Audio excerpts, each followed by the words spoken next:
வணக்கம். இது வேந்த டிவியின் திண்ணை முதல் அக்வரை விவாத அரங்கிற்கு நேரில் அனைவரையும் அன்போடு வரவேற்கிறோம். சமகாலத்து சமூக அரசியல் நிலவரங்களை விவாதித்துக் கொண்டிருக்கின்ற இத்திண்ணையில் நாம் இன்றைக்கு விவாதிக்க இருப்பது மத வாரியான கணக்கெடுப்பு உணர்த்தும் உண்மைகள் என்ன என்பதை பற்றி. 2011ஆம் ஆண்டில் நாட்டினுடைய மொத்த மக்கள் தொகை 121 கோடியே 9 லட்சம் என்பதை மத்திய அரசு கடந்த சில நாட்களுக்கு முன்பு அறிவித்தது. அதன்படி இந்துக்களுடைய மொத்த மக்கள் தொகை 96 கோடியே 63 லட்சம், முஸ்லிம்களுடைய மக்கள் தொகை 17 கோடியே 22 லட்சம், கிறிஸ்தவர்களுடைய மக்கள் தொகை 2 கோடியே 78 லட்சம் என்பது கடந்த வாரம் மத்திய அரசு அறிவித்துள்ள மக்கள் கணக்கெடுப்பு. இதை ஒப்பிட்டால் கடந்த 2001ஆம் ஆண்டில் 102 கோடியாக இருந்த மக்கள் தொகை இன்றைக்கு 121 கோடியே 9 லட்சமாக உயர்ந்துள்ளது. இந்துக்களுடைய எண்ணிக்கை கடந்த மக்கள் தொகை கணக்கெடுப்பை காட்டிலும் 0.7% குறைந்துள்ளது.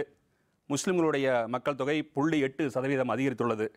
இந்த மக்கள் தொகை மதவாரியான கணக்கெடுப்பு எதை காட்டுகிறது, இது மக்களுக்கு உணர்த்தும் உண்மைகள் என்ன என்பதை பற்றித்தான் நாம் இன்றைக்கு இத்திண்ணையில் விரிவாக விவாதிக்க இருக்கிறோம்.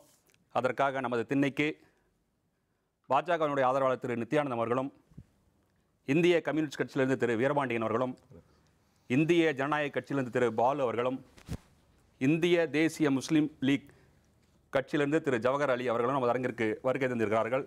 அனைவரையும் திண்ணை நிகழ்ச்சிக்கு அன்போடு வரவேற்கிறோம். முதலில் திரு வீரபாண்டியன், தற்போது வெளியிடப்பட்டிருக்கும் இந்த மதவாரியான கணக்கெடுப்பு உங்களுடைய முதற்கட்ட கருத்து என்ன? எதை காட்டுகிறது இந்த மக்கள் தொகை கணக்கெடுப்பு, அதுவும் மதவாரியாக எடுத்த கணக்கெடுப்பு? முதல்ல இவ்வளவு மதங்களுடைய நாடாக இந்தியாக இருக்கிறது, மதங்களின் வீடாகவே அது இருக்கிறது. பல வேற்றுமைகள் இருந்தாலும் அந்த வேற்றுமைக்குள் ஒற்றுமையாக வாழ முடியும் என்பதை உணர்த்துகிற ஒரு நாடாக இருக்கிறது. அதுதான் இதை உணர்த்துது. மதங்களின்பால் தங்களை இணைத்துக் கொள்ளாத சிறுபான்மையான பிரிவு மக்களையும் வெளி உலகத்துக்கு கொண்டு வந்திருக்கிறாங்க. 20 லட்சம். இப்போ எங்களை மாதிரி எந்த மதத்தின் மீது நம்பிக்கை இல்லாதவங்க, தப்பாக எடுத்துக்கூடாது. 29 29 30 வைங்களேன், அது ரொம்ப ரொம்ப குறைவுதான் ஒப்பிட்டா. மதமும் இல்லை, கடவுள் இறை நம்பிக்கையும் எங்களுக்கு இல்லை. ஆனால் மனிதர்கள் மீது இவங்க மீதெல்லாம் நம்பிக்கை உண்டு, உங்கள் மீதெல்லாம் நம்பிக்கை உண்டு. இப்போது எனக்கு இன்னொரு இதில் என்னன்னா, மதவாரியான கணக்கெடுப்புக்கு ஜாதி வாரியான கணக்கெடுப்புக்கு ரொம்ப பொலிவுரத்துடன் அரசு பல தெரிகளை தருகிறது, காரணிகளை தருகிறது, தெளிவுபடுகிறது அது நமக்கு. ஆனால் வேலையில்லா திண்டாட்டம் சம்பந்தமாக இன்றைக்கும் தெளிவான ஒரு புள்ளிவிவரம் தர முடியல. பட்டினியால் செத்து போகிறவங்க சம்பந்தமான ஒரு உண்மையான புள்ளிவிவரத்தை தர முடியல அரசாங்கத்தால். வாழ்வு தேடி புலம்பெயர்கிறாங்க ஏழைகள், இவர்கள் குறித்து ஒரு விளம்பரத்தை தர முடியல. அதென்ன, இதே கணக்கெடுப்பாளர்கள் தானே, இதே அறிவுத்துறையினர், இதே படித்தவர்கள் தான் அந்த கணக்கு எடுக்கிறார்கள். ஒருவேளை கடவுள் குற்றம் எதனா வந்துடக்கூடாதுன்றதுக்காக ரொம்ப உண்மையாக அந்த கணக்கு எடுத்துறாங்களோ என்னவோ தெரியல.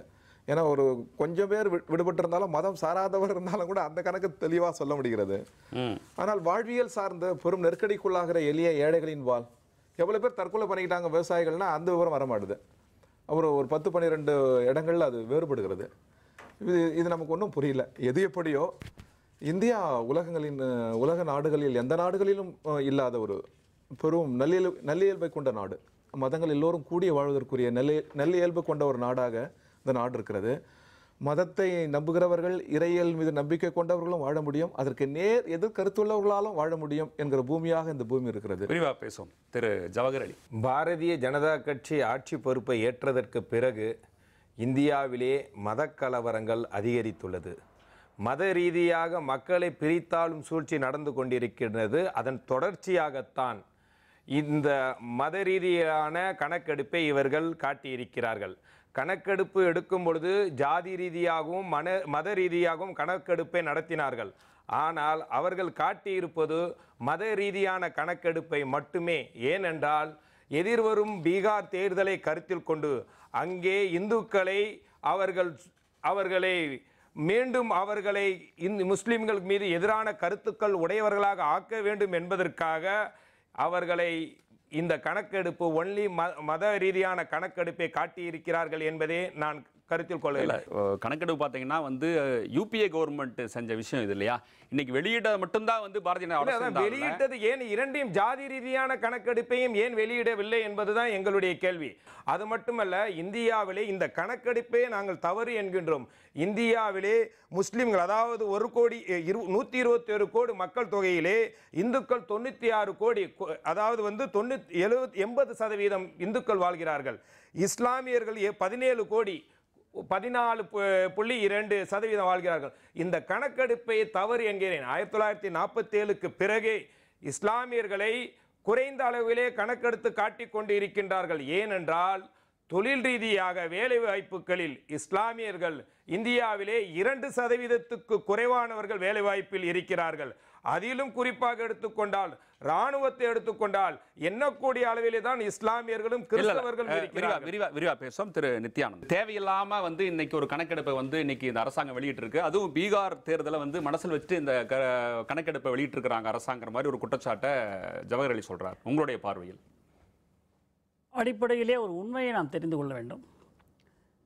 இந்த மத ரீதியான கணக்கெடுப்பு என்பது ஒவ்வொரு 10 ஆண்டுகளுக்கும் அரசாங்கம் வெளியிட்டு கொண்டிருக்கிறது. 1961, 1971, 81, 2001, 2011 அந்த வகையிலே தான் இந்த 2011 கணக்கெடுப்பு வெளியிடப்பட்டிருக்கிறது. இது ஏற்கனவே யூபிஏ ஆளுகின்ற பொழுது கொடுக்கப்பட்ட கணக்கெடுப்பு. அரசாங்கம் எடுத்த கணக்கென்றால் அந்த அரசியல் கட்சியோ ஆளுங்கட்சியோ எடுத்த கணக்கல்ல. எனவே பாஜக வந்த பிறகு மத ரீதியான கணக்கெடுப்பு வெளியிடப்பட்டது என்று சொல்லப்படுவதே அறியாமைதான்.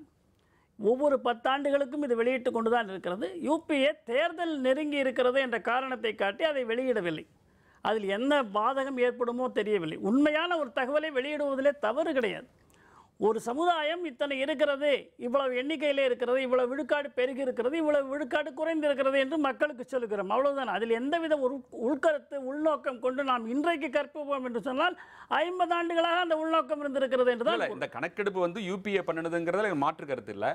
ஆனா நீங்க ஆட்சிக்கு வந்து ஆட்சிக்கு வந்து ஓராண்டுக்கு மேலாகிறது. இதை வந்து நீங்க முன்கூட்டியே எடுத்திருக்கலாமே, ஏன் இப்ப வந்து வெளியிட வேண்டிய அவசியம் என்ன? அது தேர்தல் நெருங்குகிற ஏன் இதை முன்னரே தெரிவித்திருக்கலாமே என்று கேட்கலாமே தவிர தெரிவித்ததுக்கான உள்நோக்கம் கற்பிக்க கூடாது என்பதுதான் என்னுடைய கருத்து. திரு பால், உங்களுடைய பார்வையில் இதை எப்படி பார்க்கிறீங்க? இன்றைய தேதியில் வந்து குளோபல் வில்லேஜ் அப்படின்னு சொல்கிறோம். ஒரு உலகளாவிய பார்வையில் பார்க்கின்ற பொழுது தகவல் தொழில்நுட்பத்தினுடைய அடிப்படையில் பார்த்தோம்னா எல்லா அரசாங்கங்களுக்கும் வந்து இன்றைக்கி டேட்டாஸ் இருக்குது. இப்போ ஒரு உதாரணத்திற்கு இந்தியா மட்டுமே இந்த கணக்கை வெளியிட்டிருப்பதாக நாம் கொள்ள முடியாது. பக்கத்தில் இருக்கின்ற பாகிஸ்தான், சைனா, இந்தோனேஷியா, அமெரிக்கா, எந்த நாடுகளை எடுத்துக்கொண்டாலும் நீங்கள் வந்து தகவல் தொழில்நுட்பத்தினுடைய அடிப்படையில் இருக்கிற தகவல்களை இனிமேல் மறைக்க முடியாது. உதாரணத்திற்கு இப்போ ஆதார் கார்டு வந்ததுக்கு பிற்பாடு பல நாடுகளில் வந்து சோஷியல் செக்யூரிட்டி நம்பர் கொடுத்து எல்லாருக்கும் கார்டு கொடுத்த பிற்பாடு ஒவ்வொரு மனிதன் சார்ந்து இருக்கின்ற எந்த மதம் என்பதை பதிவு செய்வதை உலகத்தில் இருக்கின்ற எல்லா நாடுகளும் இன்றைக்கு செய்து கொண்டிருக்கிறது. கூகுளில் போய் நீங்கள் இப்போ விக்கிபீடியாவில் பார்த்தீங்கன்னா உலகத்தில் மிக அதிகமாக இஸ்லாமியர்கள் வசிக்கின்ற இந்தோனேஷியாவில் 6 மதங்கள் அரசியல் ரீதியாக அங்கீகரிக்கப்பட்டிருக்கிறது. அந்த 6 மதங்கள் அரசியல் ரீதியாக அங்கீகரிக்கப்பட்டிருந்தாலும் கூட அதில் இந்துக்களுடைய மக்கள் தொகை எவ்வளவு, சீனர்களுடைய மக்கள் தொகை எவ்வளவு, இந்துக்களுடைய மக்கள் தொகை எவ்வளவு, இஸ்லாமியர்களுடைய மக்கள் தொகை எவ்வளவு என்பது தெளிவாக குறிப்பிடப்பட்டிருக்கிறது. இப்போ உதாரணத்திற்கு வந்து இந்தோனேஷியா பக்கத்தில் இருக்க பாலி தீவு வந்து முழுக்க 90% இந்துக்களால் நிறைந்திருக்கின்ற ஒரு தீவு. பாகிஸ்தானில் எடுத்துக்கிட்டிங்கன்னா பாகிஸ்தானில் வந்து இன்றைக்கி எடுத்திருக்கிற சர்வே படி 2010 கொடுத்துருக்கிற சர்வே படி அங்கேயும் 28 லட்சம் மக்கள் இந்துக்களாகவும் கிறிஸ்தவர்களாகவும் இருக்கிறார்கள் என்ற தகவல் வந்து இணையதளத்தில் கிடைக்குது. அதனுடைய அடிப்படை என்னென்னு கேட்டிங்கன்னா உலகத்தினுடைய மிகப்பெரிய ஜனநாயக நாடு என்று சொல்லப்படுகின்ற அமெரிக்காவை எடுத்துக்கிட்டிங்கன்னா கூட ஹிஸ்பானிக் லாங்குவேஜ் பேசுகிறவங்க எவ்வளோ, ஸ்பானிஷ் பேசுகிறவங்க எவ்வளோ, ப்ராட்டஸ்டன்ட் எவ்வளோ, கேத்தலிக் கிறிஸ்டியன்ஸ் எவ்வளோ. இல்லை, இப்போ நீங்கள் சொல்கிற விஷயங்கள் எல்லாமே உலக நாடுகளில் நீங்கள் சொல்கிற எல்லா விஷயங்களும் வந்து ஒரு அரசியல் ரீதியாக இது எடுக்கிறாங்களா மற்ற நாடுகள் எல்லாம்? இல்லை, இந்தியாவை பொறுத்தவரையில் இல்லை, அதுதான் நான் சொல்ல வரேன். இது அரசியல் ரீதியாக எடுக்கப்பட வேண்டிய கணக்கே கிடையாது. ஒன்று, அதற்கென்று ஒரு துறை இருக்குது, சென்சஸ் டிபார்ட்மெண்ட் ஒரு துறை இருக்குது.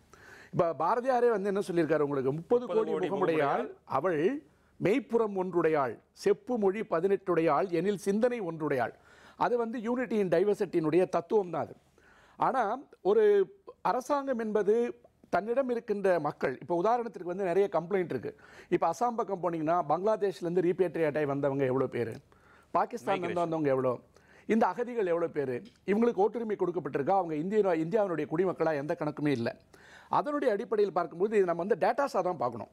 ஏன் பார்க்கணும்னு சொல்கிறேன்னு கேட்டிங்கன்னா, எந்த அரசாங்கமாக இருந்தாலும் இப்போ 2011 எடுத்த தகவல்கள் வந்து 2015 கொடுத்துருக்கிறதா இப்போ நமக்கு செய்திகள் வந்துருக்கு. எடுத்தது வேறு அரசாங்கம், வெளியிட்டது வேறு ஒரு அரசாங்கம். அதற்கு நம்ம சொல்ல நோக்கம் என்னன்னு கேட்டிங்கன்னா, தேர்தல் வர்றதால ஒருவேளை இது இந்துக்களை ஒருமுகப்படுத்துவதற்கும் இஸ்லாமியர்களை தனிமைப்படுத்துவதற்கும் உண்டான நோக்கமாக இருக்கும் என்று சொன்னால், இஸ்லாமியர்கள் வளர்ந்திருக்கிறார்கள் என்று சொல்லும்போது அவர்களே அதை ஒருமுகப்படுத்துவதற்கும் ஒரு பாசிபிலிட்டிஸ் இருக்குது. ரெண்டு பக்கமே அதை வார்னிங் பெல்னு வச்சுக்கலாம். இன்றைக்கி இருக்கிற தகவல் தொழில்நுட்பத்தினுடைய அடிப்படையில் எல்லோரும் அரசியல் அறிவோடும் தெளிவான சிந்தனைகளோடும் தான் இருக்காங்க.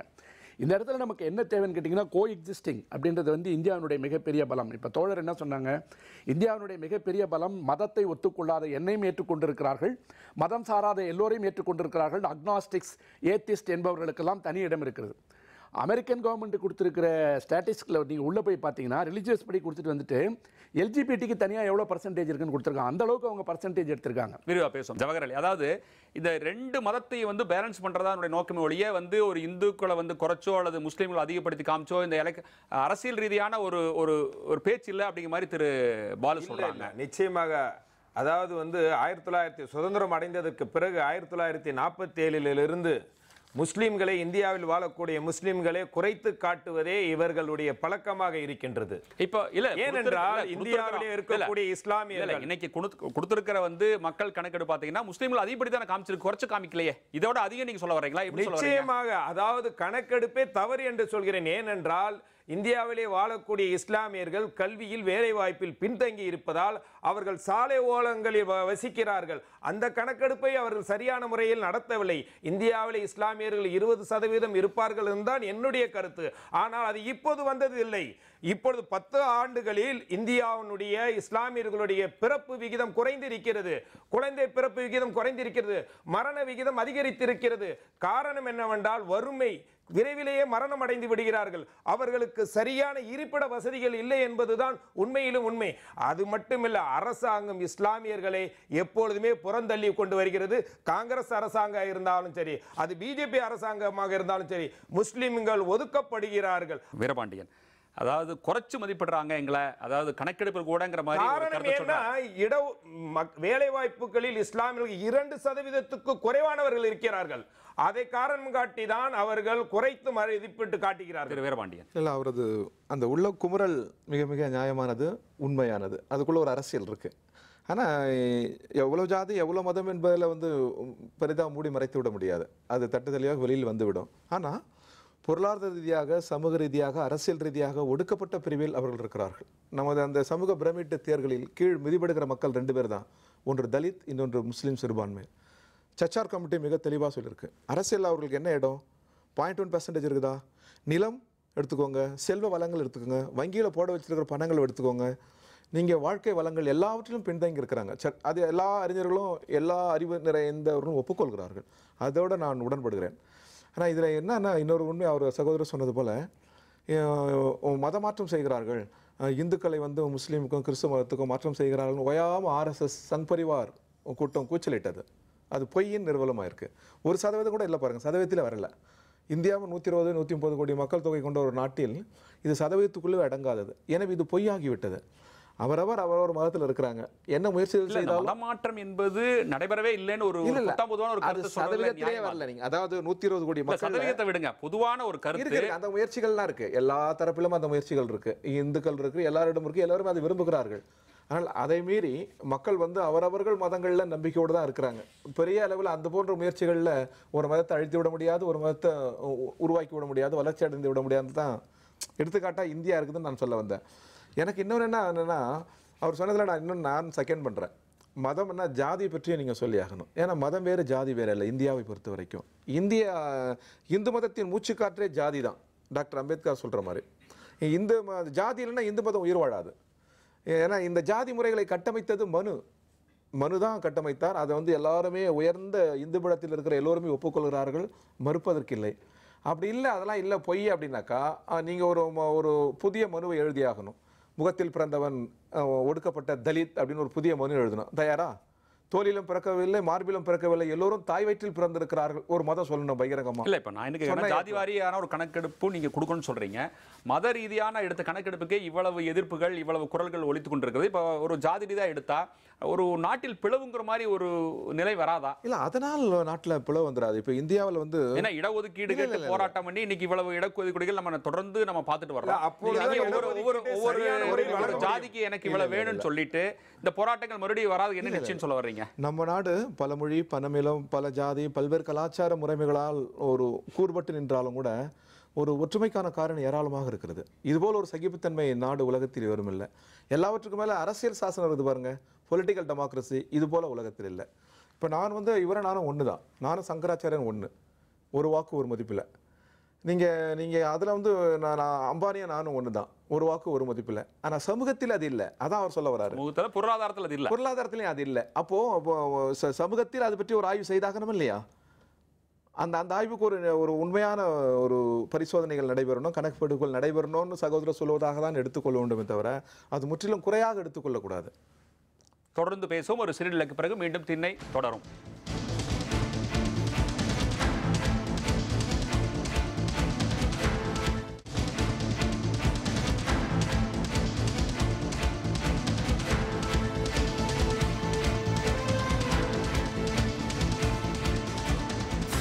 மீண்டும் திண்ணை கலைக்கிறோம். விவாதம் தொடர்கிறது. மதவாரியான கணக்கெடுப்பு உணர்த்தும் உண்மைகள் என்ன என்பதை பற்றி விவாதித்துக் கொண்டிருக்கிறோம். திரு நித்யானந்தம், அதாவது இஸ்லாமிய எண்ணிக்கை வந்து ஒரு கணிசமாக உயர்ந்து வருகிறது என்பதை காட்ட முயல்கிறதா பாஜக அரசு? இஸ்லாமிய எண்ணிக்கை குறைத்து காட்டுகிறது என்றுதான் அவர் சொன்ன குற்றச்சாட்டு. இஸ்லாமிய எண்ணிக்கை குறைத்து காட்டுவதில் பாஜகவிற்கு என்ன லாபம் இருக்க முடியும்? எதற்காக அதை காட்ட வேண்டும்? ரெண்டாவது, இந்த கணக்கெடுப்பு பாஜக காலத்தில் எடுக்கப்பட்டது அல்ல. ரொம்ப தெளிவா நம்ம புரிஞ்சுக்கணும். எதற்கெடுத்தாலும் ரெண்டு அரசாங்கத்தையுமே சேர்த்து அவர் குற்றம் சொல்றாரு. ரெண்டு அரசாங்கங்களுமே பாஜக கேட்டதனால நான் சொல்றேன். இல்ல இரண்டு அரசாங்கத்தை 47க்கு அப்புறம் தொடர்ந்து இதே காட்டுகிறார்கள். 47க்கு அப்புறம் கடந்த 69 ஆண்டுகள், அதில் 5 ஆண்டு 6 ஆண்டு வாஜ்பாயை கழித்தாலும் கூட பெரும்பான்மையான ஆண்டுகள் காங்கிரஸ் ஆட்சி ஒரு குடும்ப ஆட்சி தான் நடந்தது. அதில் எந்தவித சந்தேகமும் தேவை கிடையாது. இவர்களைத்தான் இந்த இஸ்லாமிய சகோதரர்கள் ஆதரித்து ஏமாந்து போயிருக்கிறார்கள். சச்சார் கமிட்டியினுடைய அறிக்கையை பற்றி சொன்னார்கள். சச்சார் கமிட்டியோட அறிக்கை என்ன சொல்லியிருக்கிறது இஸ்லாமியர்களை பற்றி என்று சொன்னால், தலித் சமுதாயத்தை விட கேவலமான ஒரு சூழ்நிலையில் இஸ்லாமியர்கள் வாழ்கிறார்கள் என்று சொல்லியிருக்கிறது. அவர் சொல்றார். அதைத்தான் நானும் சொல்றேன். சச்சார் கமிட்டியினுடைய அறிக்கையை தான் சொல்றேன். ஆக 65 ஆண்டுகளாக இஸ்லாமியர்களை அந்த நிலைக்கு தள்ளியிருப்பதற்கான பொறுப்பை யார் ஏற்க வேண்டும்? அதைத்தான் நாம் கேட்கிறோம். எந்த விதத்திலும் இஸ்லாமியர்களுக்கு குறுக்கீடு செய்யலாமா? 60-70 ஆண்டுகள் தீமை தான் செஞ்சாங்க இஸ்லாமியர்களுக்கு காங்கிரஸ்னு வச்சுக்கோங்க. நீங்கள் வந்த குறுகிய காலத்தில் நன்மை என்ன, திட்டம் என்ன, கொள்கை என்ன? இஸ்லாம் சகோதரர்கள் இந்துக்களுடன் சேர்ந்து வாழ்வதற்கும் அவர்கள் வாழ்நிலையில் உயர்வதற்கும் உங்கள் தனித்த திட்டம் என்ன? 60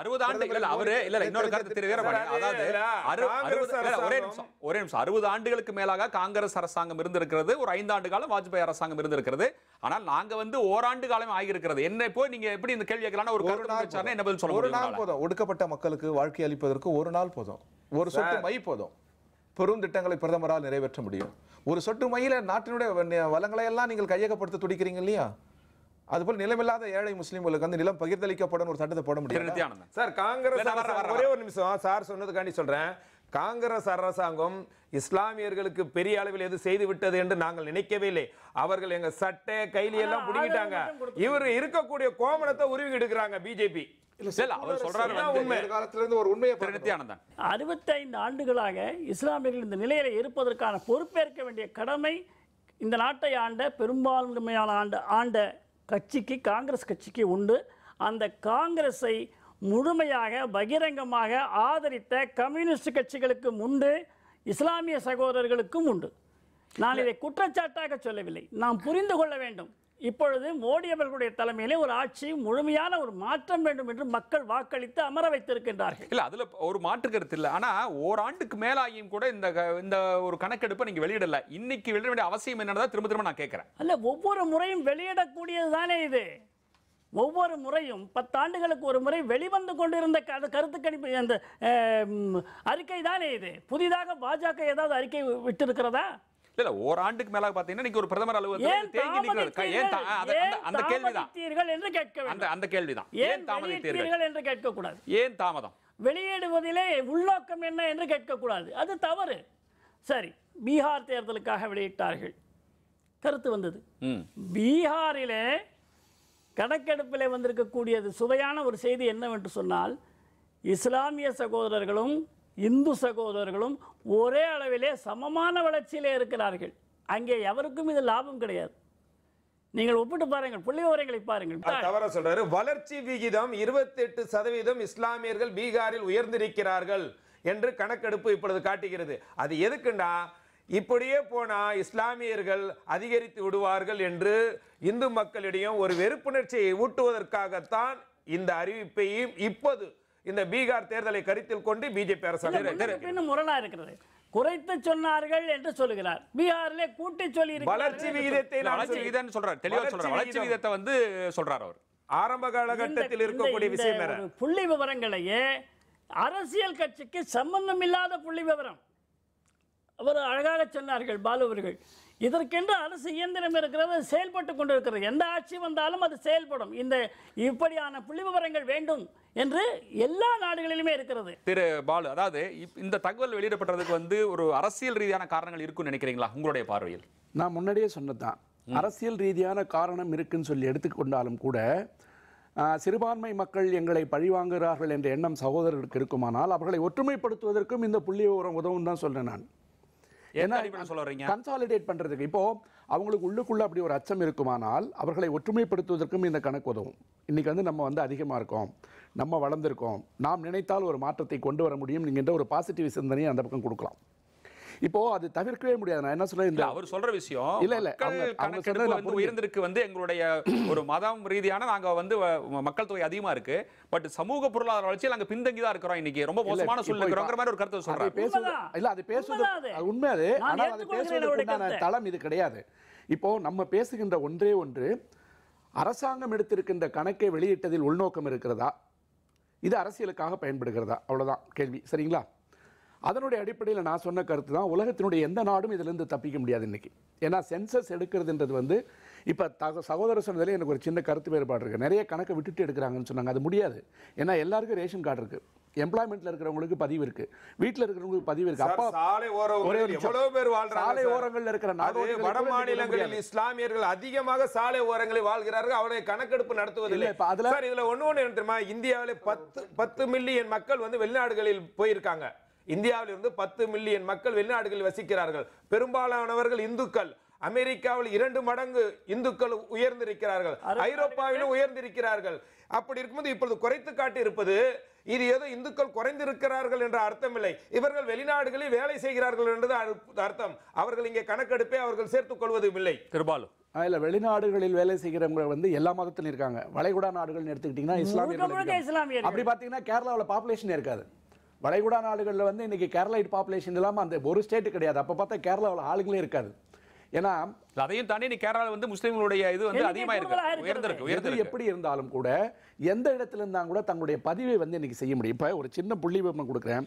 இப்போ ஒரு சாதாரணமான நீங்கள் மத ரீதியாக பேசுறதுக்கு சொல்கிறோம், முழுக்க முழுக்க இஸ்லாமிய நாடு என்று அறியப்பட்டிருக்கின்ற பாகிஸ்தானுடைய புள்ளி விவரம் இணையதளத்தில் வந்து கொடுத்துருக்கிறது. பார்த்தீங்கன்னா அங்கே இருக்கின்ற முஸ்லீம்களிலேயே பஞ்சாபிகள் 76.3 மில்லியன், பஷ்தூன் 29.3 மில்லியன், சிந்தி பேசுகின்றவர்கள் 24.8 மில்லியன், பலுச்சிஸ்தான் பேசுகின்றவர்கள் 6.9 மில்லியன், முஹாஜிஸ் 13.3 மில்லியன் என்று பிரிவு வாரியாகவே கணக்கு இருக்குது. இது அரசாங்கம் கொடுத்திருக்கின்ற கணக்கு.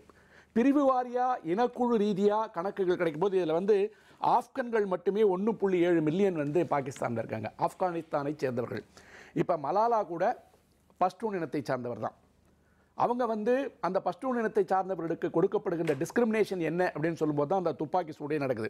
இது உள்ள அரசியல். இப்போ இது உள்ளரே நம்ம போக வேண்டிய அவசியம் இல்லை. ஒரு மதசார்பற்ற ஒரு நாடு என்று சொல்லுகின்ற பொழுது அதில் இருக்கின்ற ஒட்டுமொத்த மக்கள் சதவீதத்தில் இவ்வளவு இருக்குது என்பதை கொடுக்க வேண்டியது மத்திய அரசாங்கத்தினுடைய கடமை. அது யூபிஏ கவர்மெண்ட்டோ அல்லது இன்னிருக்கிற கவர்மெண்ட்டோ அதற்காக இன்றைக்கு மோடி அரசாங்கம் வெளியிட்டது என்பதற்காக நான் குற்றம் சொல்லவும் விரும்பவில்லை. அதே நேரத்தில் ஜாதி ரீதியாக இருக்கிற கணக்கு இன்னைக்கு கொடுத்தா என்ன நடக்கின்றது எல்லா தோழர்களுக்கும் தெரியும். ஒரு மிகப்பெரிய டைனமைட்டை வந்து பாக்கெட்டில் வச்சுட்டு எல்லாரும் காத்துட்டு இருக்காங்க. நான் என்ன சொல்ல, தோழர் சொன்னதில் இப்பவும் நான் ஒற்றுமையாக நிற்கிறேன். இந்தியா என்பது யார் வந்தாலும் சிதைக்க முடியாத ஒரு நாடு என்பதில் எனக்கு ஒரு நம்பிக்கை உண்டு. எந்த மதத்தின் காரணமாகவும் இனத்தின் காரணமாகவும் மொழியின் காரணமாகவும் சிதைக்க முடியாது. கிட்டத்தட்ட 200-300 ஆண்டு கால சரித்திரத்தில் வந்து அதை ப்ரூவ் பண்ணியிருக்கோம். ஆனால் கொஞ்சம் கொஞ்சமாக இன்னைக்கு டிஸ்இன்டகிரேட் பண்ணுறதுக்கு உண்டான சூழ்நிலைகள் வந்து விடுமோன்ற அச்சம் வந்து எல்லா சிட்டிசன்ஸ் இருக்கு. அதுதான் தோழருக்கும் இருக்கும், அவருக்கும் இருக்கும், இவருக்கும் இருக்கும், எனக்கும் இருக்கும். அப்படி இவ்வளவு ஆண்டு காலமாக மதக்கலவரம் நடக்கிறது வந்து உங்களை பொறுத்தவரை எதை காட்டுகிறது?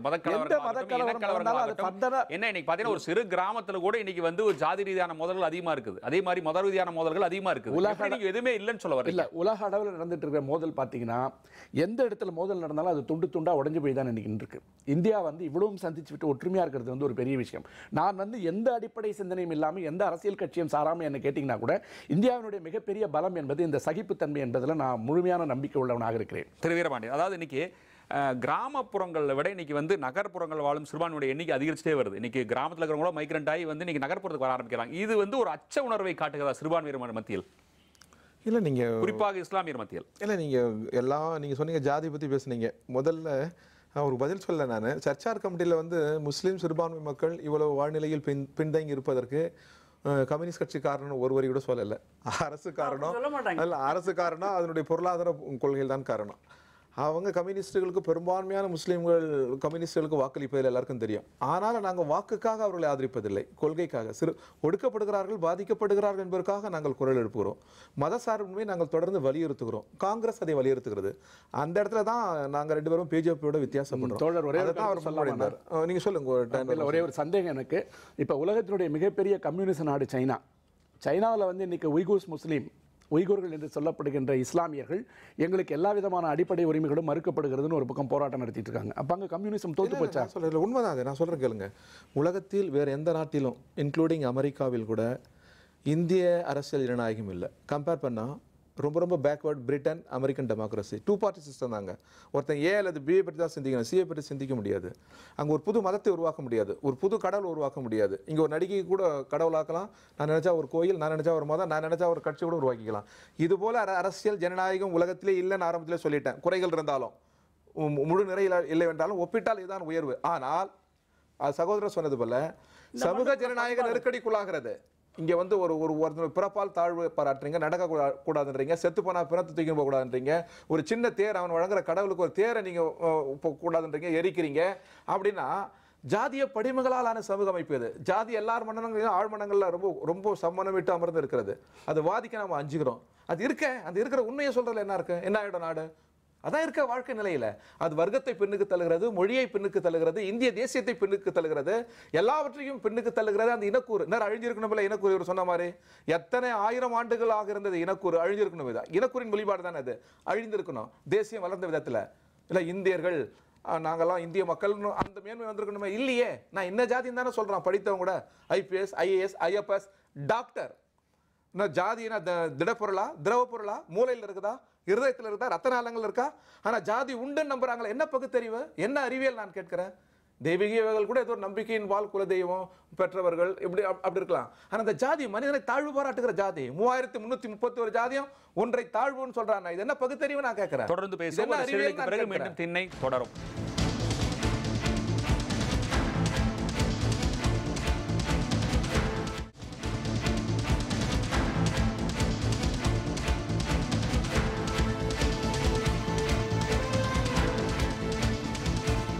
மீண்டும் திண்ணை கிடைக்கிறோம். விவாதம் தொடர்கிறது. மதவாரியான கணக்கெடுப்பு உணர்த்தும் உண்மைகள் என்ன என்பதை பற்றி விவாதித்துக் கொண்டிருக்கிறோம். திரு நித்யானந்தம், அதாவது இஸ்லாமியர்கள் வந்து திட்டமிட்டே தங்கள் இனத்தை பெருக்கிறார்கள் என்ற இந்து அமைப்பினர் வந்து தொடர்ந்து ஒரு குற்றச்சாட்டு சொல்லிட்டு வர்றாங்க. இதை எப்படி பார்க்குறீங்க? இந்து அமைப்புகளுக்கு இஸ்லாமியர்கள் கூடிவிட்டால் இங்கே இந்த நாட்டினுடைய பண்பு சிதைந்து விடுமோ என்ற அச்சம் அவர்களுக்கு இருக்கு. பண்பு அது எப்போ சிதையல, அதனால நீங்க கவலைப்படாதீங்க. வார்த்தையை வந்து தயவு செய்து அவர்களுடைய சிதைக்கக்கூடியவர்கள் இஸ்லாமியர்கள் அல்ல. நான் அதை உண்மை இல்லை என்ற வாதத்திற்கு விடவில்லை.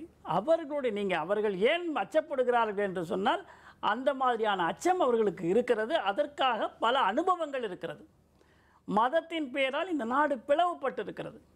மதம் மாற்றம் ஏற்படுவதன் காரணமாக இந்த நாட்டில் பழம்பெரும் பேராக இருந்த மீனாட்சிபுரம் என்பது ரஹமத் நகராக மாறி இருக்கிறது. ஏன் அந்த ஒவ்வாமை இந்த நாட்டில் அடிப்படையாக இருந்த பேரின் காரணத்தில் பேரின் மேல் ஏன் மதுரையில் மீனாட்சி ஒவ்வாமை ஏன் வந்தது? மதம் மாறினால் வருமா? இப்படி வரும்பொழுது அவர்களுக்கு அச்சம் வருகிறது. நான் அதை நியாயப்படுத்த விரும்பவில்லை. இன்னொரு விஷயம் சொல்கிறேன். நம்முடைய குடும்ப கட்டுப்பாடு அரசு அறிவித்தது. அரசு நம்முடைய தேசிய நலனுக்காக அறிவித்தது. இந்த குடும்ப கட்டுப்பாட்டை அதிகமாக ஏற்றுக்கொண்டவர்களும் முழுமையாக என்று சொல்லுவேன் ஏற்றுக்கொண்டவர்களும் எந்த மதத்தை சார்ந்தவர்கள் என்று சற்று சிந்தித்து பாருங்கள். கொஞ்சம் பேசுவதற்கு அனுமதி. தயவு செய்து குறுக்க பேசாதீங்க. உங்களுடைய முறை வரும்பொழுது நீங்க பேசுங்க. நான் சொல்வது தவறாக இருந்தால் நீங்கள் திருத்துங்கள். நான் ஏற்றுக்கொள்ள தயாராக இருக்கிறேன். இஸ்லாத்திலும் கிறிஸ்துவத்திலும் குடும்ப கட்டுப்பாடு ஏற்றுக்கொள்ள முடியாது. அதுக்கான மாற்று வழிகள் இருக்கிறது என்று அவர்கள் சொல்லுகிறார்கள். அதே மாற்று வழி இந்துக்களுக்கும் இருக்கிறது. ஆனால் அரசாங்கத்தினுடைய கொள்கைகளை திடமாக ஏற்றுக்கொண்டு செய்யக்கூடியவர்கள் இந்துக்கள் தான் என்பதை இந்த கணக்கெடுப்பு நமக்கு உணர்த்தி இருக்கிறது. குடும்ப கட்டுப்பாடு சொன்னாரு. பிஜேபி எம்பி சாக்ஷி மகாஜன் அவர் என்ன சொன்னாரு? 5 சொன்னாரு. ஒவ்வொருத்தரும் 4 குழந்தைய பெத்துங்க இந்துக்கள். நீங்க 10 வருஷம் அவர் சொல்ற விஷயம் என்ன பாத்தீங்கன்னா 5 குழந்தை பெத்துங்கன்னு சொல்றாங்க. பட் இந்துக்களை பொறுத்த வரையில் அந்த மாதிரியான ஒரு நிலைப்பாடு அவங்க எடுக்கிறதே இல்ல. குர்ஆன் நல்ல சாட்சி மகாராஜ். ஆனா முஸ்லிம்கள் இஸ்லாமியர்கள் இது சொன்னது தவறுன்னு ஏன் சட்டத்துக்கு புறம்பா ஒரு எம்பி சொல்றேன்னு ஏன் சொல்லல? அவரு எப்படி தவறு இல்லன்னு சொல்ல முடியும்? அவருடைய இந்தியா ஒரு பொதுவான நாடு. ஒரு பொதுவான சட்டத்தை ஏற்ற பட்சத்துல ஒரு சட்டம் போடாமையே இந்துக்கள் சொன்னா கேட்டுக்கிறாங்க. பட் இஸ்லாமியர்கள் அந்த விஷயத்தை முரண்படுறாங்க மாதிரி ஒரு கருத்து சொல்றாங்க. இஸ்லாமியர்கள் இந்தியாவுடைய சட்டத்தை மதித்து நடத்தக்கூடியவர்கள், மதித்து நடந்து கொண்டு இருக்கின்றார்கள். குடும்ப கட்டுப்பாடு விஷயத்தை பொறுத்த வரைக்கும் கடந்த 10 வருடத்தில் இந்தியாவில் இருக்கக்கூடிய இஸ்லாமியர்களுடைய பிறப்பு விகிதம் குறைந்திருக்கிறது. அப்ப எப்படி அவர் சரியாகும்? இந்தியா தமிழகத்தை எடுத்துக்கொள்ளுங்கள். தமிழகத்திலே 44 லட்சம் முஸ்லிம்கள் தான் இருக்கிறார்கள் என்று சொல்கிறார்கள். அப்ப எப்படி பிறப்பு விகிதம் உயர்ந்திருக்கிறது? இல்லை, நிச்சயமாக இல்லை. பிறப்பு விகிதம் குறைந்திருக்கு. குடும்ப கட்டுப்பாடை எத்தனை முஸ்லிம்கள் 4-5 பிள்ளைகள் வைத்திருக்கார்கள்? இதுல முஸ்லிம்களை தேவையில்லாமல் பாரதிய ஜனதா கட்சி ஆட்சிக்கு வந்ததுக்கு அப்புறம் இப்படி எல்லாம் ஏதாவது ஒரு குறைய சொல்லி முஸ்லிம்களை தனிமைப்படுத்த வேண்டும், இந்துக்களை உசுப்பேத்தி விட வேண்டும், அதன் மூலம் அரசியல் லாபம் பெற வேண்டும் என்ற நோக்கோடு செயல்படுவதால் தான் இப்படிப்பட்ட குற்றச்சாட்டுகளை தொடர்ந்து பாரதிய ஜனதா கட்சியும் விஸ்வ இந்து பரிஷத்தும் செய்து கொண்டிருக்கின்றார்கள். இது காரணம் என்னடா? மக்களை பிரித்து அதன் மூலம் வாக்குகளை பெற்று அவர்கள் தொடர்ந்து ஆட்சி செய்யலாம் என்ற எண்ணத்தில் வீரபாண்டியன் இல்ல பண்புகிறது என்னாரு. இந்திய பண்பே கூட்டி செய்வதுதான். நீங்கள் ஆரியர்கள் வந்த போதும் சரி, முகலாயர்கள் வந்த போதும் சரி, இஸ்லாமியர்கள் வந்த போதும் சரி, நீங்க ஒரு நிமிடம் பிரிட்டிஷ் ஏகாதிபத்தியம் வந்த போதும் சரி, டச்சுக்காரர்கள் வந்த போதும் சரி, எல்லாம் தோற்று தான் வெளியேறினார்கள். அவர்களை இது விழுங்கி விட்டது இந்தியாவை அவங்க விழுங்கல. எல்லா கலாச்சாரத்தினுடைய கூட்டி செய்வு இந்தியா. ஒரு ஒற்றை கலாச்சாரமா இந்தியா? ஒரே கலாச்சாரமா இந்தியா? ஒரே மதமா இந்தியா? ஒரே மொழியா இந்தியா? இல்ல, ஒரு மொழி தான் பெருவாரியான மொழி, ஒரு மதம் தான் இந்து மதம். அப்படி நீங்க திணிக்க பாக்குறீங்க. அதுதான் பண்பு கொடுக்குமே என்று கூட்டி செய்வு பண்பு கொடுக்காது. உங்களை படித்தவங்க கொஞ்சம் பார்த்து பேசினா நான் கேட்டுக்கொள்கிறேன். திரு பாலு, அந்த ஒத்திசைந்து வாழ்கின்ற தன்மை என்பது இந்தியர்களுக்கு என்ன ஒரு அச்ச உணர்வுலேருந்து இவங்க வெளியில் வரணும்னா, கிறிஸ்தவர்கள் சொல்லட்டும், இஸ்லாமியர்கள் சொல்லட்டும், பயப்பட வேண்டிய அவசியம் இல்லை. ஆனால் இஸ்லாமியர்களாக இருக்கின்ற எல்லோரும் இந்தியாவினுடைய இறையாண்மையையும் இந்தியாவினுடைய ஒற்றுமையையும் தான் நாங்கள் ஏற்றுக்கொள்கிறோம் என்று சொல்லுகின்ற பொழுது அந்த மாதிரி பிரச்சனையே வரதுக்கு உண்டான வாய்ப்புகளுக்கு இல்லை. ஒரு உதாரணத்துக்கு சொல்லும்போது, பாகிஸ்தான் இந்தியாவிலிருந்து பிரிந்த போது பாகிஸ்தானுக்கு உண்டான தேசிய கீதத்தை எழுதுவதற்கு யார் இருக்கிறார்கள் என்று கேட்டபொழுது முகமது அலி ஜின்னா சொல்கிறாங்க, யார் எழுதினாலும் பரவாயில்லை கொண்டு வாங்க அப்படின்னு சொல்லும்போது, ஜெகநாத் ஆசாத் என்கின்ற ஒரு இந்து எழுதிய தேசிய கீதத்தை தான் முகமது அலி ஜின்னா முதல்ல தேர்வு செய்கிறாங்க. அப்போ கேட்கும்போது அவர் இஸ்லாமியர் இல்லைன்னு சொல்லும்போது ஜின்னா சொல்கிறாரு, அவர் இந்த மண்ணின் மைந்தன், இந்த மொழிக்குண்டானவன், அதனால் ஜெகநாத் ஆசாத்தினுடைய தேசிய கீதத்தை ஏற்றுக்கொள்வதில் ஒன்றும் தப்பில்லைன்னு சொல்லி அந்த கரானா என்று சொல்லப்படுகிற தேசிய கீதத்தை ஏற்றுக்கொண்டு கிட்டத்தட்ட ஒரு 18 மாதங்கள் பாகிஸ்தானுடைய தேசிய கீதமாக ஜெகநாத் ஆசாத் எழுதிய தேசிய கீதம் தான் இருந்தது என்பதாக வரலாறு சொல்லுகிறது. இன்றைக்கு உலக அளவில் ஒரு தாய்மொழி தினம் என்று சொல்லப்படுகின்ற ஒரு தாய்மொழி தினத்தை பங்களாதேஷிகள் தான் இந்த உலகத்திற்கு அளித்திருக்கிறார்கள். கிழக்கு பாகிஸ்தான் மேற்கு பாகிஸ்தான் என்று இருக்கின்ற பொழுது உருது மொழியை நீங்கள் கட்டாயமாக அபிஷியல் லாங்குவேஜாக ஏற்றுக்கொள்ள வேண்டும் என்று சொன்னபொழுது வங்காளத்தினுடைய மொழி முக்கியம், மதம் என்பது இரண்டாவதாக என்பதாக போராடியதால் தான் அவர்கள் இறந்து போனவர்கள் நினைவாக தான் இன்றைக்கு உலக தாய்மொழி தினம் பிப்ரவரி 21 என்று என் நினைவு. உலக தாய்மொழி தினமே வங்காளத்தினுடைய மொழி அடிப்படையில் இனமெல்லாம் தாண்டி வந்து கொண்டாடப்படுகிறது. அப்படி கொண்டாடப்படுகின்ற பொழுது நான் சொல்லுகின்ற செய்தி என்னன்னு கேட்டிங்கன்னா, நீங்கள் வந்து இஸ்லாமியர்கள், நீங்கள் வந்து கிறிஸ்தவர்கள் என்று சொல்லுகின்ற பயத்தை இந்த அரசியலமைப்பு தரவில்லை. இந்த அரசியலமைப்பு சட்டம் என்பது எல்லோருக்கும் உண்டான எல்லா உரிமைகளையும் கொடுத்திருக்கிறது. அந்த உரிமைகளை நீங்கள் எடுத்துக்கொள்வதற்கு அதாவது நித்யானந்த ஒரு கருத்து சொல்றாரு. அந்த வந்து ஒரு சட்டத்திட்டமாகட்டும் வந்து இந்துக்கள் வந்து அதை கடைபிடிக்கிறாங்க, ஆனா இஸ்லாமியர்களோ கிறிஸ்தவர்களோ கடைபிடிக்கிறதுங்கிற மாதிரி ஒரு கருத்தை அவர் வந்து பதிவு பண்றாரு. அவங்க தோழர் சொன்ன கருத்து என்னன்னு கேட்டீங்கன்னா, 1981க்கு பின்னாடி it was disclosed or published by the government as a policy of the government. Birth control என்றது வந்து நீங்கள் குறைச்சாகணும்னு சொல்லி அன்னைக்கு இருந்த காலகட்டத்தில் வந்து ஒரு படிப்பறிவு இல்லாத ஒரு சூழலில் எல்லாருக்கும் வந்து பிள்ளைகள் அதிகமாக இருந்தது. நான் 7 பேர்த்தோட பிறந்தவன், 6 அக்கா தங்கைகள், ஒரே பையன் நான். இன்னைக்கு எனக்கு வந்து 2 பேர் தான். இந்த கால மாற்றத்தில் எல்லாத்திலையும் குறைஞ்சிட்டு வருது. அதாவது இஸ்லாமியர்களும் அவ்வளவு பிள்ளைகளை பெற்றுக்கொள்வதில்லை, குறைந்தும் கூட இந்த மக்கள் தொகையை நம்ம வந்து கண்ட்ரோல் பண்ணவே முடியலையே. கிறிஸ்தவர்களும் பெற்றுக்கொள்வதில்லை. இது ஒட்டுமொத்த இதுல வந்து ஒட்டுமொத்த பாப்புலேஷன்ல பார்க்கும்போது இது ஏன் குறைஞ்சது அப்படின்னு சொல்லும்போது அவங்களுக்கு இருக்கிற ஒரு அச்ச உணர்வு என்னன்னு கேட்டீங்கன்னா, வேண்டுமென்றே திட்டமிட்டு மக்கள் தொகையை அதிகரித்து கொண்டு வருகிறார்களோ மதத்தினுடைய அடிப்படையில வந்து அதுதான் அவருடைய கருத்து. ஆனா அவங்க என்ன சொல்றாங்க, ஆனா நான் வந்து தரவுகளை டேட்டாஸ் பார்க்கும்போது பாத்தீங்கன்னா, இஸ்லாமியர்களுடைய பிறப்பு விகிதமும் இந்த 1981 பாலிசி வந்ததுக்கு பிற்பாடு குறைந்து கொண்டு தான் வந்திருக்கிறது. ஒட்டுமொத்த மக்கள் தொகையில் பார்க்கும்போது எல்லா இடங்களிலும் மக்கள் தொகை பெருக்கம் இருக்கிற இடத்துல இது அதிகமாக இருக்கிற மாதிரி ஒரு மாயபிம்பத்தை வந்து அது தருகிறதே ஒழிய அது சரியான ஒரு கணக்கில்லைன்னு ஒரு சின்ன செய்தியை நான் வரும்போது படித்தேன். அப்போ அந்த பர்த் கண்ட்ரோல் என்று வருகின்ற பொழுது அந்த இடத்துல எது ரொம்ப முக்கியம்னு கேட்டிங்கன்னா, அங்கே மதத்திற்கு முக்கியம் இல்லை, எஜுகேஷன் வந்து ஒரு பிளேஸ் எ மேஜர் ரோல். படிப்பறிவு என்பது எல்லோருக்கும் சென்று கிடைக்கும் என்று சொன்னால் அந்த படிப்பறிவு வந்து மனிதனை வந்து ஒரு வழிப்படுத்தும். ஒரு 8 பேரோ 10 பேரோ வச்சுட்டு குடும்பம் நடத்துறது எவ்வளோ கஷ்டம், படிக்க வைக்கிறது எவ்வளோ கஷ்டம், ஃபீஸ் கட்டுறது எவ்வளோ கஷ்டம், கல்யாணம் பண்ணுறது எவ்வளோ கஷ்டம், குடும்பம் வைக்கிறது எவ்வளோ கஷ்டன்றதுலாம். இப்போ நீங்கள் இவங்க பயப்படுற மாதிரி நானே பயப்படுற மாதிரி ஜாதி ரீதியான கணக்கெடுக்க ஒன்று நீங்கள் நாளைக்கு சொல்லிட்டீங்கன்னா, நாங்கள் தான் மெஜாரிட்டி, எங்களுக்கு தனி மாநிலம் கொடுன்னு சொல்றது கொடியெல்லாம் கொடியோட உட்காந்துருக்காங்க, கொடியோட உட்காந்துருக்காங்க. பக்கத்தில் ஆந்திராவில் நடந்துருச்சு, கண்ணு முன்னாடி பார்த்துட்டு இருக்கோம். ஒரே மொழி பேசுகின்ற மக்களை இரண்டாக பிரித்ததன் காரணமாக இன்னைக்கு வந்து செக்ரட்டேரியட் ஸ்டாஃப் அந்த மாதிரி அச்சம் வந்து ஒரு மத ரீதியான கணக்கெடுப்பு இல்லைன்னு சொல்ல வர்றீங்களா? மத ரீதியான கணக்கெடுப்பை வந்து நீங்க தவிர்க்க முடியாது. அதாவது ஒட்டுமொத்த மக்கள் தொகையில் மொழி பேசுகின்றவர்கள் எவ்வளவு பேர், மதத்தில் சார்ந்து இருக்கின்றவர்கள் எத்தனை பேர் தவிர்க்க முடியாது. ஒற்றி பிறந்த இரட்டை குழந்தைகள் தான், ரெண்டுமே ஒற்றி பிறந்த இரட்டை குழந்தைகள். ஜாதி ரீதியான கணக்கீடு வெளியிடப்பட வேண்டும். ஜாதி இருக்கு, எவ்வளவு மொழி பேசுகிற மக்கள் இருக்கிற கணக்கு தேவை இல்லையா? எல்லா எவ்வளவு இனம் கணக்கு தேவை இல்லையா? கணக்கு தேவையா? எல்லா கணக்கும் பிளவுபடாது. அதுக்குரிய அரசியல் உத்தரவாதம் இருக்கு. அதற்கான நல்லிசைவுகள் நம் நாட்டில் இருக்கிறது. குட்டிசைவு தான் அந்த வேற்றுமையில் ஒற்றுமை தான் நம் நாடு. அதை பலப்படுத்தணும். அதை பலப்படுத்துகிற அந்த காரணியை உடைப்பது யார்? நாட்டின் பிரதமரே உடைக்கிறாரு, நாடாளுகிறவர்களே உடைக்கிறார்களே. அவங்க முடியலையே. இந்தியாவுடைய பிரதமர் எல்லாருக்குமானவர். அவர் அங்கே காந்தி அதை முன்மொழிந்தார். காந்தி போல ஒரு இந்தி இல்லை. ஆனால் அவர் தொழுகை பண்ணார, போயிட்டு முழங்காலிட்டார. ஒரு பெரும் நெருக்கடிக்குள்ளான நேரங்களில் கூட பிரதமர் அந்த பக்கம் போக மாட்டாரு, சின்ன வாழ்த்து கூட சொல்ல மாட்டாரு. அவர் இந்துக்களுக்கான பிரதமர், அவர் இந்திய பிரதமர் அல்லவா? எனவே நெருக்கடி யார் தராங்க பாருங்க, நாடு ஆளுகிறவர்களே தருகிறார்கள். இல்ல இன்னைக்கு வந்து பிரதமர் வந்து சவுதி அரேபியா போல ஒரு மிகப்பெரிய மசூதிக்கு போறாரு. அங்க மசூதி இல்ல பாக்குறாரு. எப்படி நீங்க சொல்ல வந்தது என்னன்னா, நீங்க இது கேட்க ஒரே நிமிஷம். இந்தியாவில் இருக்கக்கூடிய எந்த மசூதி? குஜராத் பற்றி இருந்தது. பெரும் எழுத்தாளர்கள், அரசியல் விற்பனர்கள், கவிஞர்கள், திரைப்பட எல்லாருமே கூடி நின்று ஒரு கூட்டு தொழுகைக்கு, காந்தி தான் அதை நமக்கு அளித்தாரு, அந்த கூட்டு தொழுகைக்கு அழைத்தாங்க. போனாரா இந்திய பிரதமர்? அந்த மாதிரி நேரங்களில் கால்கள் போயிருக்கணும், முழங்காலிட்டு இருக்கணும். போக மாட்டாங்க, வர மாட்டாங்க. திருநித்யானந்தா இவர் போவாரா கேளுங்க? திருநித்யானந்தா காந்தி போவார்.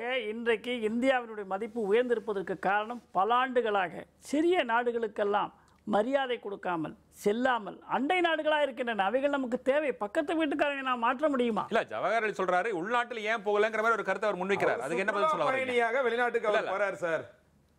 சுற்றுலா பயணியாக எத்தனை குடும்பத்தோட அவர் போயிட்டு வர்றாரா? அவர் கேட்ட கேள்வி அயல் நாடுகள்ல போறாரு, மசூதிக்கு போறாரு. ஆனா உள்நாட்டுல இருக்கிற மசூதிக்கும் ரெண்டு பேருமே அந்த கருத்தை தான் பதிவு பண்றாங்க. திரு வீரபாண்டியன் ஆகட்டும், திரு ஜவஹர் ஆகட்டும், குடியரசுத் தலைவர்களோ குடும்பத்தோடு சென்றிருக்கிறார்களே தவிர தனியாக சென்றது கிடையாது. இவர் மட்டுமே தான் தனியாக செல்கிறார். தனியா இருக்கிறாரு, தனியா இருக்கிறாரு, தனியாக செல்கிறார். நாட்டிலே அவர்களுடைய நம்ம வேணாம்னு சொல்றோமா, நம்முடைய நாடை முன்னேற்றுவதற்கு அவருடைய என்ன உதவி அவர்கள் பெற முடியும் என்று சொல்லுகிறார். ஆணித்தரமாக பேசுகிறார். இந்த நாட்டினுடைய கௌரவத்தையே உயர்த்துகிறார், மரியாதையை உயர்த்தி கொண்டிருக்கிறார். பேசுவோம். ஒரு சிறியலுக்கு பிறகு மீண்டும் திண்ணை தொடரும்.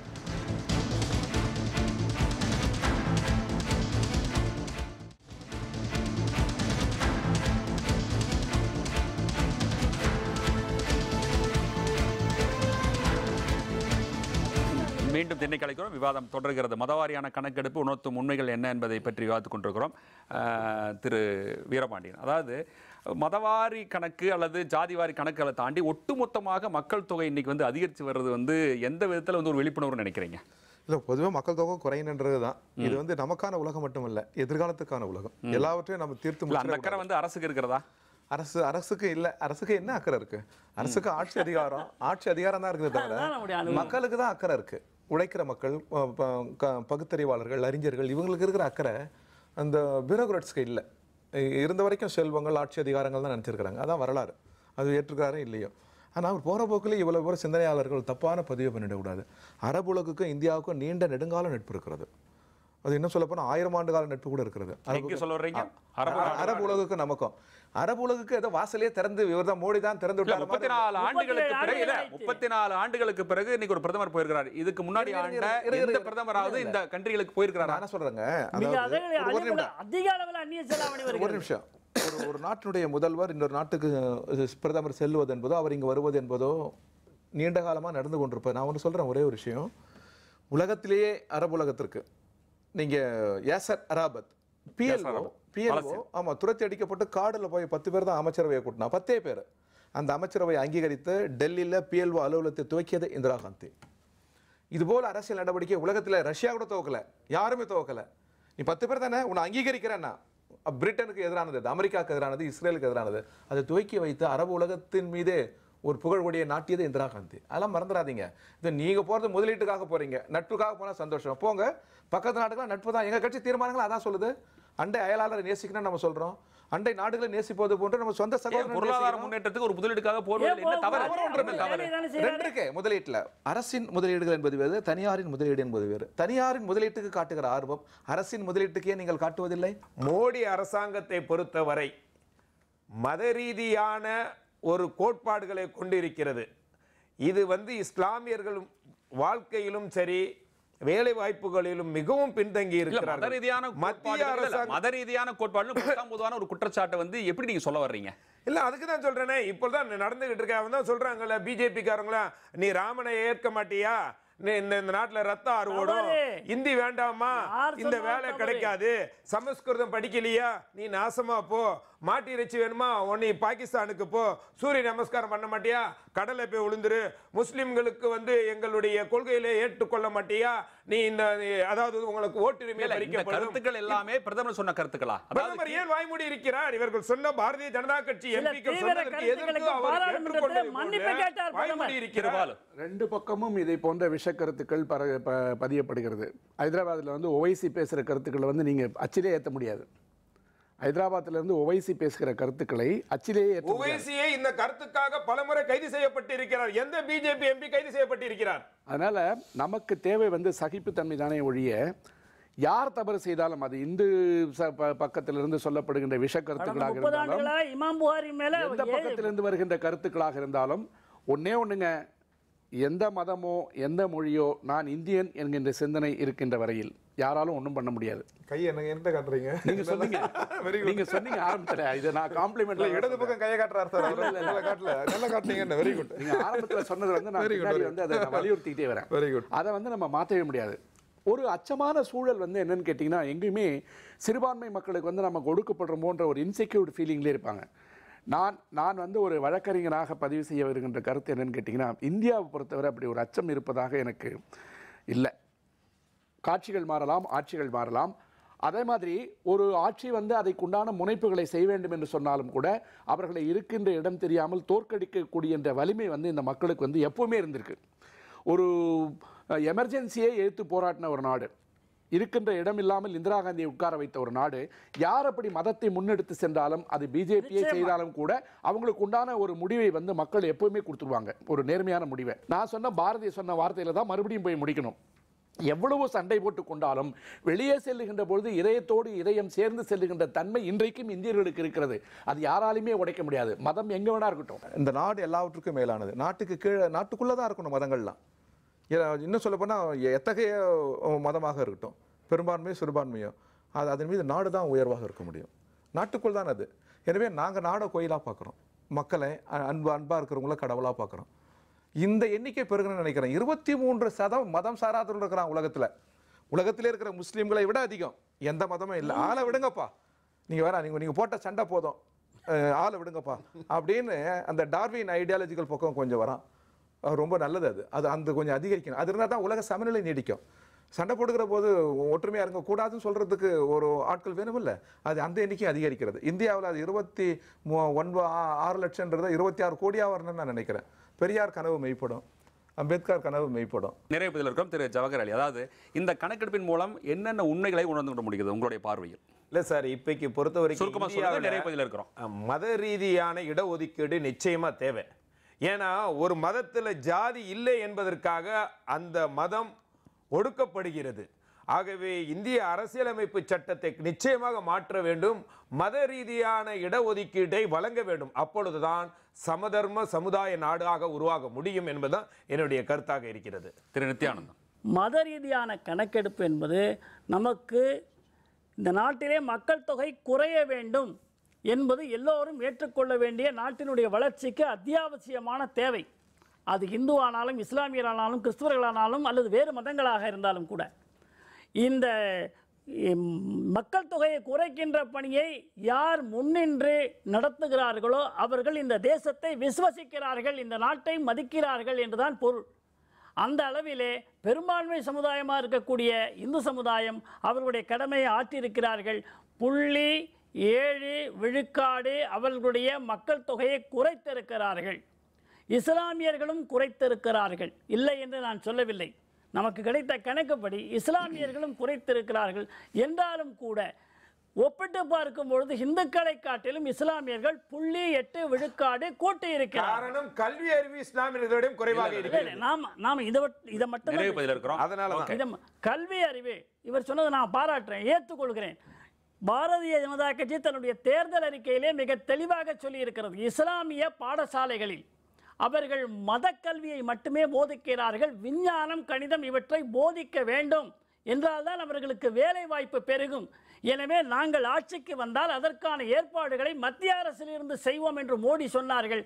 வந்தவுடனே இன்றைக்கு ஓராண்டிற்குள்ளாகவே அதை நடைமுறைப்படுத்தி இருக்கிறார்கள். இந்த நாட்டை ஆண்ட அனைத்து பிரதமர்களை காட்டிலும் மோடி அதிக நாட்டம் செலுத்துகிறார். இஸ்லாமியர்கள் தனியாக பார்க்கவில்லை. அவர்களுக்கு அறிவு வளர்ச்சி ஏற்பட்டு விட்டால் யாரும் அவர்களை ஏமாற்ற முடியாது. நிச்சயமாக நல்லவர்களுடைய ஆட்சி நடக்கும் என்ற நம்பிக்கை மோடிக்கு இருக்கிற காரணத்தினாலே அதை நடைமுறைப்படுத்துகிறார். எத்தனை வாட்டி கேட்டிங்கனாலும் ஒரே கருத்து தான் நான் மறுபடியும் சொல்லுவேன். அதாவது நிறைவு கருத்து என்று சொல்வதை விடவும் நிரந்தரமான கருத்து என்று நாம் கொள்ள வேண்டும் என்று சொன்னால், எந்த மதத்தை சார்ந்தவர்களாக இருந்தாலும் அடிப்படையில் நான் இந்தியன் என்கின்ற சிந்தனை இருக்கின்ற வரையில் யாரும் பயப்பட வேண்டிய அவசியம் கிடையாது. உலகத்தினுடைய பல நாடுகள் துண்டு துண்டாக உடைந்து போயும் கூட இன்றைக்கும் ஒன்றாக ஒரு தேசத்தினுடைய வரைபடம் தொடப்படாமல் இருக்கிறது என்று சொன்னால் அந்த பெருமை இந்தியாவுக்கு உண்டு. கிறிஸ்தவனாக இருந்தாலும் நான் இந்திய கிறிஸ்தவன், இஸ்லாமியர்களாக இருந்தாலும் நான் இந்திய இஸ்லாமியன், இந்துவாக இருந்தால் நான் இந்திய இந்து என்கின்ற எண்ணத்தோடு எல்லாம் தாண்டி நான் இந்தியன், நான் தமிழன் என்கின்ற உணர்வுகள் எல்லாம் இருக்கும் என்று சொன்னால் இதை பற்றிய பயமே எனக்கு தேவையில்லைன்னு நான் சொல்கிறேன். அடிப்படையில் நடக்கின்ற புள்ளி விவரங்களாக மட்டும்தான் பார்க்க வேண்டும். அப்படி பார்க்கின்ற போது எடுத்துக்கொள்ளப்பட வேண்டிய செய்தி என்னவென்று கேட்டால், எந்த கட்சி ஆட்சிக்கு வந்து எங்களை பிரிக்க நினைத்தாலும், நாளைக்கு இன்னொரு கட்சி புதிதாக முளைத்து வந்தாலும் கூட, அல்லது 22 வயதில் ஒரு இளைஞன் பிரிந்து வந்து இன்னும் வந்து ஒரு கட்சியை வந்து தொடங்கி வந்து பயம் காட்டினாலும் கூட, ஓட்டு போடுவது எங்கள் கடமை. யார் மக்களுக்கு நல்லது செய்கிறார்களோ அவர்களுக்கு செய்வதற்கு தயாராக இருக்கிறோம். இல்லை என்றால் தூக்கி எறியப்படுவோம் என்கின்ற பயத்தை விதைத்துக் கொண்டிருக்கின்ற வரையில் இந்த ஜனநாயகம் தழைக்கும் என்பதில் எனக்கு நம்பிக்கை இருக்கு. திரு வீரபாண்டியன், மோடி வந்து தான் அந்த நம்ம முஸ்லீம் மக்களுக்கு அறிவு கண்ணை திறந்து விட வந்த ஒரு தேவதூதன் போல பேசுறீங்களே, அது தப்பு. அவங்க அறிவியலுக்கு எதிரானவர்களா, பகுத்தறிவுக்கு எதிரானவர்களா, கல்வி அறிவுக்கு எதிரானவர்களா? இந்துக்கள் எவ்வளவு பேர் அறிவு இல்லாமல் இருக்கிறாங்க, படிப்பறிவு இல்லாமல் இருக்கிறாங்க, உணவு இல்லாமல் இருக்காங்க, சோறு இல்லாமல் இருக்கிறாங்க. அவங்களுக்கு என்ன பண்ண போறாரு? ஏதோ இவர்தான் வந்து இஸ்லாமிய மக்களுக்கு அறிவு கண்ணை திறந்து விடுற மாதிரியும் அறிவியல் இல்ல நீங்க பேசுறது அப்படிதான். கேள்வி அது என்ன? தவறு. இஸ்லாமியர்கள் ஏன் முன்னுக்கு வரவில்லை? அவ்வளவுதான். நான் கேக்குறேன், இந்துக்கள் ஏன் முன்னுக்கு வரல? ஏழை இந்துக்கள் ஏன் முன்னுக்கு வரல? அதிகமாக முன்னுக்கு வந்திருக்காங்க தானே குற்றச்சாட்டு. இல்ல அது ஏழை விவாதத்துக்கு வட நிறைவு பதில் இருக்கும். நான் சொல்ல வரது என்னன்னா, இந்து முஸ்லிம் வாழ்நிலையில விவாதித்த பொருளுக்கு தான் வாழ்நிலையில பொருளாதார வாழ்நிலையில அது இந்துவாகட்டும் முஸ்லீம் ஆகட்டும் ஏழை தான், தொழிலாளி தான், மொழி தான் இல்லைங்களா உங்களுக்கு? பசி எல்லாருக்கும் அதான் நான் சொல்றேன். அப்போ வாழ்நிலை கீழே இருக்கிற கோடிக்கணக்கான இந்துக்களுக்கு என்ன திட்டம் வச்சிருக்கிறாரு? இப்போ அவங்க படிக்காம இருக்கிறாங்களா? அதுக்கு என்ன காரணம்?